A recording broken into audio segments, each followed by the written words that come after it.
आम्ही फक्त तुम्हाला चिंतेत पाहिलं आणि तुम्हाला भेटायला आलो. योग्य वेळ आली की आम्ही तुमच्याकडून जे घ्यायचंय ते घेऊ. अलख निरंजन, हात पुढे कर.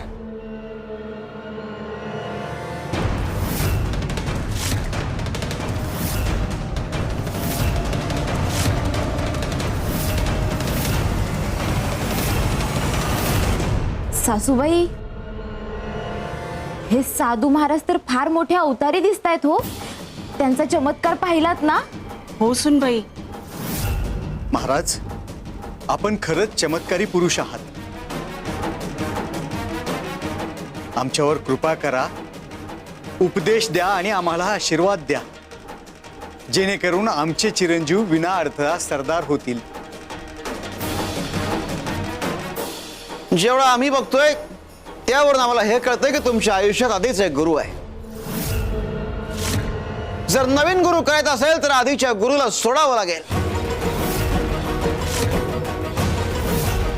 महाराज, आधीचा गुरु म्हणजे स्वामी, त्यांना सोडावं लागेल का? विचार करून निर्णय घ्या, आम्ही परत येऊ. अलख निरंजन.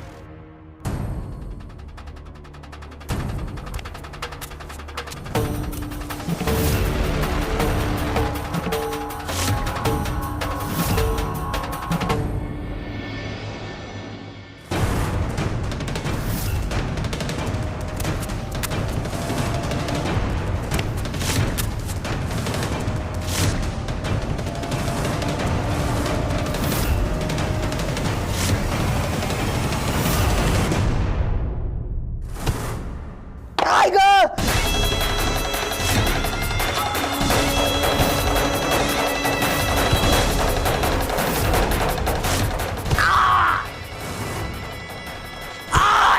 कोण आहे तू?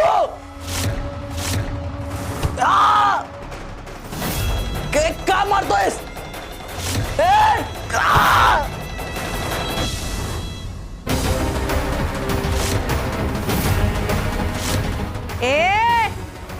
सोड त्याला, मारू नकोस. सोड. मारू नका, मारू नका.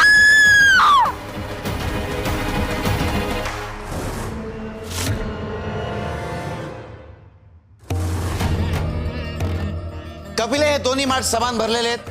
हो, पण आम्हाला एका माठात पाणी जास्त हवंय. मग काय करशील? सोपं आहे स्वामी, आत्ता करून आणते.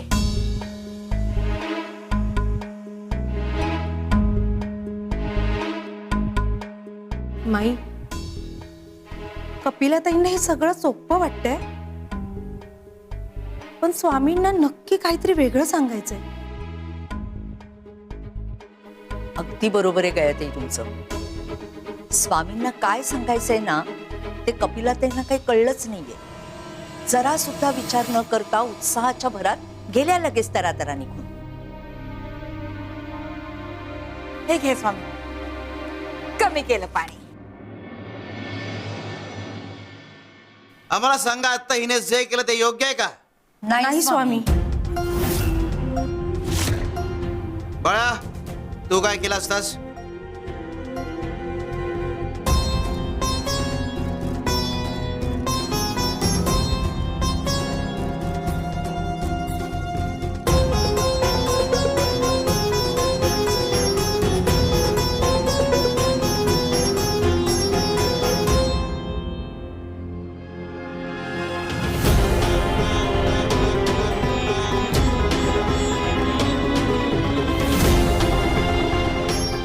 योग्य केलंस.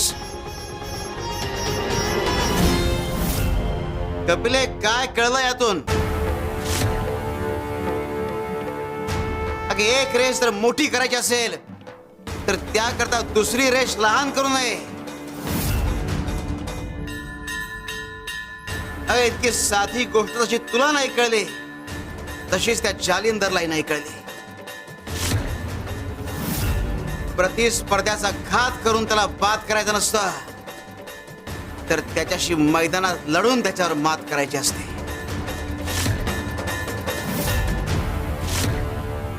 शिव शंकर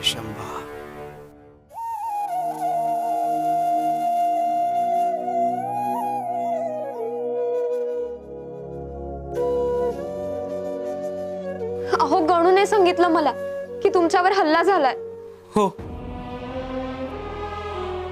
अनुभूती मावशीमुळेच माझा जीव वाचला. वैद्यबुवा येऊन गेले. माझ्यावर आणि मावशीवर आता उपचार केलेत ते. वैद्यबुवा म्हणाले की उद्या सकाळपर्यंत अनुभूती मावशीला शुद्ध येईल म्हणून. अहो, खूप दुखतंय का तुम्हाला? हा, वैद्यबुवा म्हणालेत की महिनाभर तरी हा हात असंच बांधून ठेवा लागेल. हे काय चाललंय? हो, रोज काही ना काही सहन करताय तुम्ही, आणि आता हे. सरस्वती, मला उद्याची काळजी आहे की मी तलवारबाजी कशी करणार आहे. सरदार पदाच्या शर्यतीत मी कसं उतरणार, आणि तुझी इच्छा मी कशी पूर्ण करणार. अहो, तुम्ही फार विचार करू नका. स्पर्धा पुढच्या वर्षीही होईल, पण तुमचा हात बरा होणं गरजेचं आहे. माझं आयुष्यच फाटकंय वाटतं. नाही हो, तुम्ही असा विचार नका करू. अहो, यात नशिबाचा दोष नाही. तुम्हाला या स्पर्धेतून बाद करण्यासाठी कोणीतरी जाणीवपूर्वक हमला केलाय तुमच्यावर. कुणी केला असेल हल्ला? मी सांगते ना कोण असेल ते.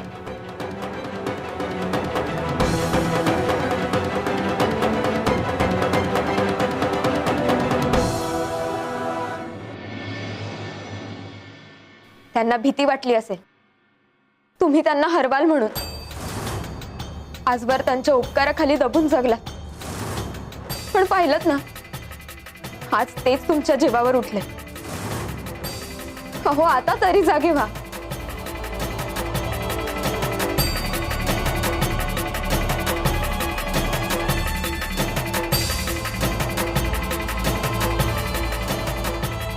स्वामी, यांच्यावरचा अन्याय थांबवा. यांना न्याय द्या स्वामी, यांना न्याय द्या.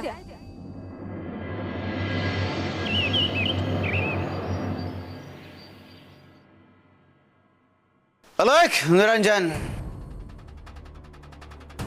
अन्याय दूर सारून न्याय करणार, अधर्माच्या वाटेवरून धर्माच्या वाटेवर नेणार, सगळ्यांचा न्याय करणार.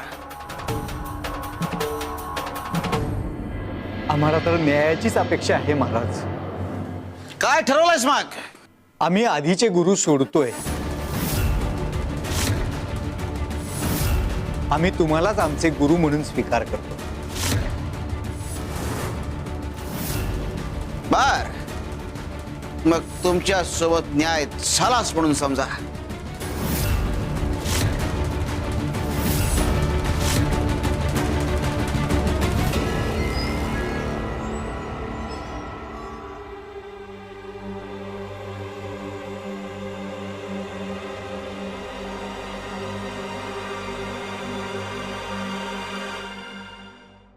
दत्तगुरु महाराज, आम्हाला माफ करा. स्वामी, आपणच दत्त अवतारी आहात हे आम्हाला माहित आहे, पण आम्हाला आता गुरु बदलावा लागतोय आणि आम्ही तो बदलतोय. आम्हाला माफ करा.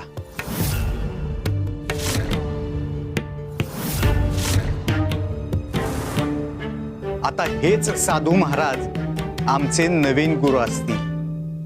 हेच आमचं आयुष्य सुधारतील. माफ करा आम्हाला.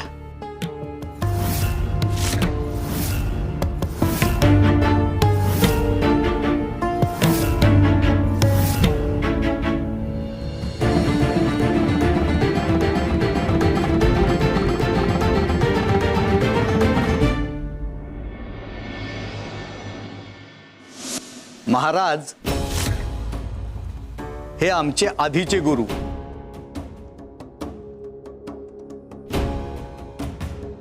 आता यांचं आमच्या आयुष्यात काहीही स्थान नाही. आता तुम्ही आमचे गुरु.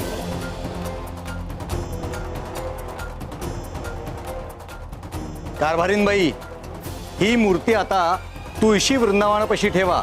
नंतर आम्ही ती नदीत विसर्जन करू. बरं. थांबा मोठ्या मालकीनबाई.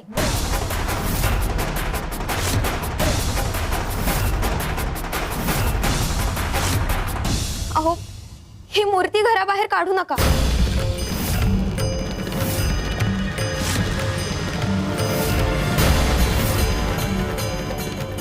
जसं गुरुतत्व एकच असतं तसं सगळे गुरु एकच असतात.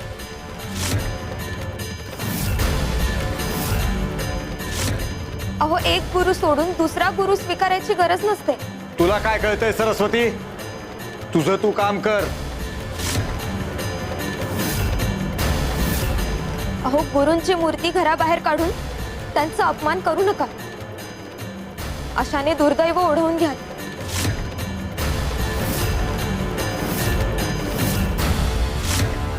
हे बघ, तू या घरची मोलकरीण आहेस, मालकीण नाही. आम्हाला शिकवायला जाऊ नकोस.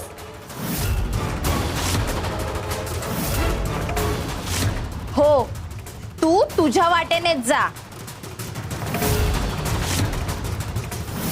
या घरात काय ठेवायचं आणि काय नाही हे आम्ही ठरवणार. हो बाजूला. माझ्या नवऱ्यावर आणि माझ्यावर तुम्ही अन्याय करताय, तो आम्ही सहन करतोय. पण या बाबतीत मी असं होऊ देणार नाही.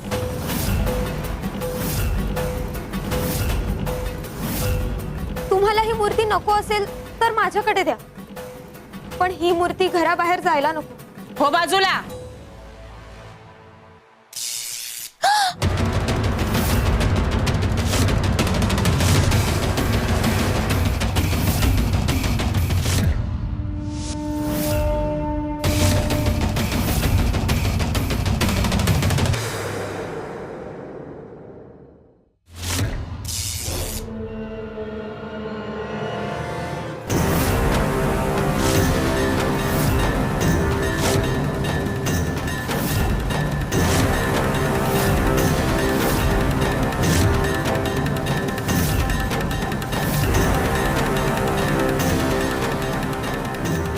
श्री गुरुदेव दत्त.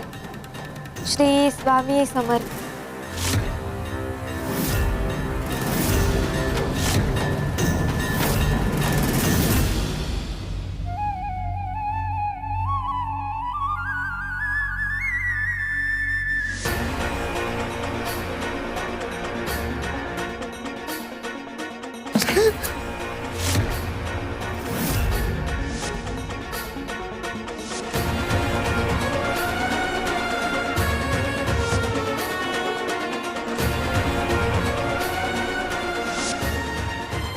स्वामी, हे असं आयुष्य का दिलत मला? स्वामी, हे सगळं दुःख माझ्याच वाटेला का? तू याच्याशी लग्न करायचंस, याच्याशी संसार करायचास.